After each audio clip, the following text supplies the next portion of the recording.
Fala aí, galera do Ranking, beleza? Fizeram uma pergunta pra gente aqui bem interessante de sociedade, economia, que é a seguinte: o que causa a pobreza? E é uma pergunta interessante porque a premissa ela é errada. O que causa a pobreza? É difícil falar isso, pode não ser muito politicamente correto, pode não ser muito elegante, mas é a verdade. A verdade é que nada causa a pobreza. Nada causa porque a pobreza é o estado natural do ser humano. Infelizmente, não é uma coisa boa, né? A gente quer eliminar a pobreza, a gente quer que as pessoas vivam bem, que não tenham sofrimento, mas se você olhar a história humana, nós estamos aí quase 100 mil anos, né, da nossa espécie Homo sapiens, dizem os antropólogos, né, os arqueólogos e tal. Desses 100 mil anos, 99% desse tempo, ou 99,8%, vai até 200 anos atrás, o ser humano ele vivia na miséria, na doença, na guerra, na fome e na ignorância. Então era uma existência de muito sofrimento. O cara era menos feliz, ele não conhecia outra coisa, então não dá pra dizer quem é mais feliz, menos feliz, mas o fato é que a vida pré-revolução industrial, pré-modernidade, era uma vida dura. Você como mãe ia enterrar aí a maior parte dos seus filhos, em algum momento iam morrer, você ia viver pouco, você ia passar a vida inteira com fome, ia ter grandes pestes aí que iam acabar com os alimentos, você ia ter todas as pessoas da sua aldeia, um monte de gente morrendo de fome,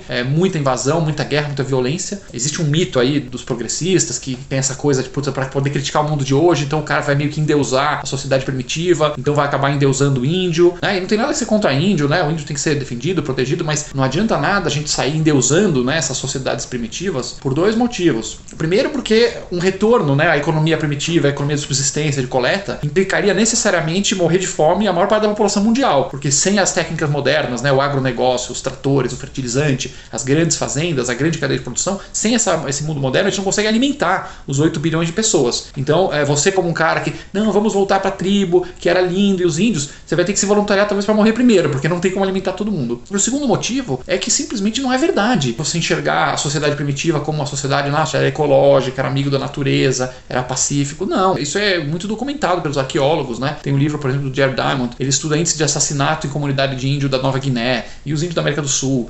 Tinha muita guerra, muita gente se matando, né? Era o índice maior do que você vê hoje nos países mais violentos do mundo. Então isso não é para criticar essas sociedades, nada, é só para colocar em contexto e a gente entender, né? Voltando ao ponto original, o mundo pré-moderno era um mundo difícil que talvez muitos de nós não vamos querer voltar, né? Você quer viver até os 30 e poucos anos de novo, perder metade dos seus filhos para doença, tá sempre com fome. Então a gente às vezes perde de perspectiva, então fica vendo a mídia tão negativa, essas notícias, essas manchetes, a gente esquece de levar em consideração os fatos, né, objetivos, os fatos bem documentados de que o mundo está ficando mais rico, a miséria está diminuindo no mundo, ela é hoje na base de 7 a 8% da humanidade, já foi mais de 90%. A proporção de seres humanos na pobreza diminui ano a ano, a alimentação melhora, a expectativa de vida melhora, a saúde melhora, a educação melhora, então a gente está evoluindo. Então a pergunta é, o que causa a pobreza? Nada. O que nós temos que realmente perguntar é o que causa a riqueza. Como é que o ser humano conseguiu escapar desse ciclo de pobreza, como ele conseguiu embarcar num ciclo de riqueza e como a gente pode garantir que a nossa capacidade infinita para estupidez não vai nos fazer regredir, né? Porque já teve períodos da história humana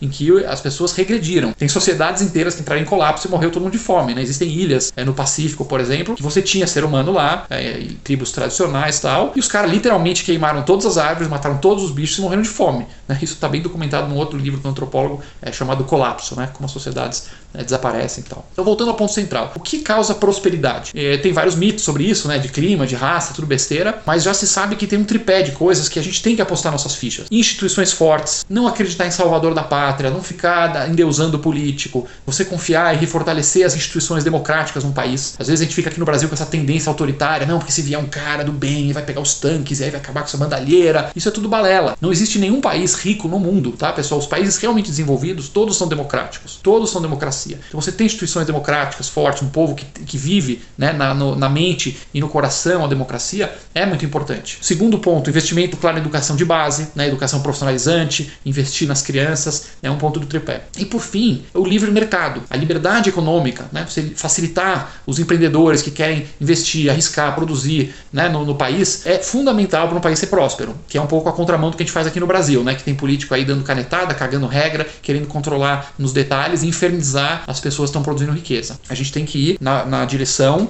dos países desenvolvidos, né? Canadá, Nova Zelândia, Japão, Coreia do Sul, Singapura, essa direção da liberdade econômica. Não é à toa que todos os 10 países com maior liberdade econômica do mundo, no ranking de liberdade econômica, são os países mais desenvolvidos, mais avançados, com melhor desenvolvimento humano, com melhor índice de saúde e educação do planeta. E você pode ter um estado um pouquinho maior, um pouquinho menor, varia bastante, né? Tem países que cobram um pouco mais de imposto e dá mais serviços, tem países que cobram menos imposto e dá menos serviços, aí é uma questão de gosto político. Mas o fato é que em todos esses países, eles não infernizam a vaca leiteira, não infernizam, não atrapalham a galinha dos ovos de ouro, que são os empreendedores, né, que são os motores da economia. O empreendedor, ele investe, arrisca, põe todo dele na reta, contrata pessoas, lidera uma equipe nova, cria produtos e isso gera prosperidade para todos. Esperamos que esse vídeo possa ser interessante e que a gente possa contribuir aí para a melhoria do nosso país, apostando em receitas que deram certo e não apostando em receitas que voltam para o passado aí, vídeo que está sendo feito em alguns países vizinhos nossos que estão sendo destruídos. Se você gostou desse vídeo, siga o Ranking dos Políticos nas redes sociais.